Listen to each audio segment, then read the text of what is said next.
Aujourd'hui, je veux parler d'un sujet très important qui touche profondément notre pays. Les grèves répétitives dues aux salaires impayés. Ces grèves qui touchent divers secteurs essentiels comme l'éducation, la santé et les services publics.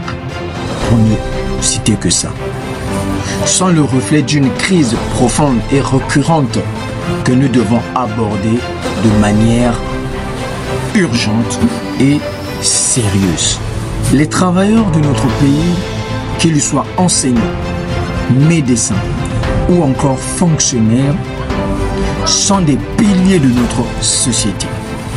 Ils éduquent nos enfants, soignent nos malades et assurent le bon fonctionnement de nos institutions. Pourtant, ils sont contraints de manifester dans les rues pour réclamer ce qui leur est dû.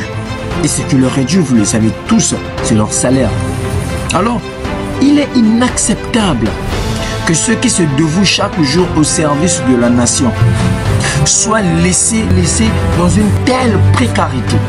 Les salaires impayés ne sont pas seulement un manquement financier, mais une atteinte à la dignité et aux droits fondamentaux des travailleurs.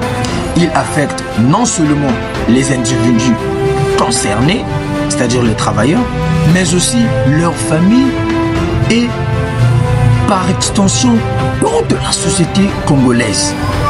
Les grèves actuelles sont l'expression d'un mécontentement profond et justifié. Elles mettent en lumière les dysfonctionnements dans la gestion des ressources et la nécessité d'une réforme systématique. Nous devons comprendre que ces mouvements sociaux ne sont pas des attaques contre le gouvernement, non, mais des appels à l'aide des citoyens désespérés et déterminés à faire valoir leurs droits. Pour répondre à cette crise, le gouvernement doit prendre des mesures immédiates et tangibles. Il est essentiel de régler sans délai les arriérés des salaires afin de restaurer la confiance des travailleurs. Mettre en place des mécanismes de paiement sécurisés pour éviter les retards futurs. 3. Établir un dialogue constant et constructif avec les syndicats et les représentants des travailleurs. Revoir et améliorer la gestion des finances publiques pour assurer une allocation efficace et transparente des ressources. La transparence dans la gestion des fonds publics est cruciale pour éviter de tels incidents à l'avenir. Les citoyens ont le droit de savoir comment leurs impôts sont utilisés et de s'assurer que les ressources sont allouées de manière juste et équitable.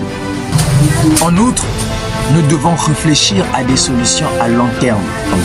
Cela inclut la réforme de notre système économique. Et tout ça, vous le savez très bien que notre système économique est tellement malade. Pour qu'il soit plus résilient et capable de supporter les exigences du secteur public, nous devons encourager l'innovation et l'entrepreneuriat pour diversifier nos sources de revenus et réduire notre dépendance aux seules exportations de ressources naturelles, qu'est le pétrole ou encore le bois. L'éducation et la formation des gestionnaires publics sont également essentielles. Il est impératif de renforcer les capacités de notre administration publique en matière de gestion financière et de planification budgétaire, car cela nous permettra de prévenir les erreurs et les malversations qui conduisent souvent à des crises des salaires impayés. Le gouvernement doit, en sa qualité de garant, également renforcer ses efforts pour assurer une gestion transparente et responsable des finances publiques. Parce qu'on ne peut pas comprendre que tout le temps notre trésor a du mal à s'en sortir. Pourquoi? Parce que la gestion des finances publiques est mauvaise. En améliorant les procédures de contrôle et l'audit, nous pouvons garantir que les fonds alloués sont utilisés de manière efficace et conforme aux objectifs fixés.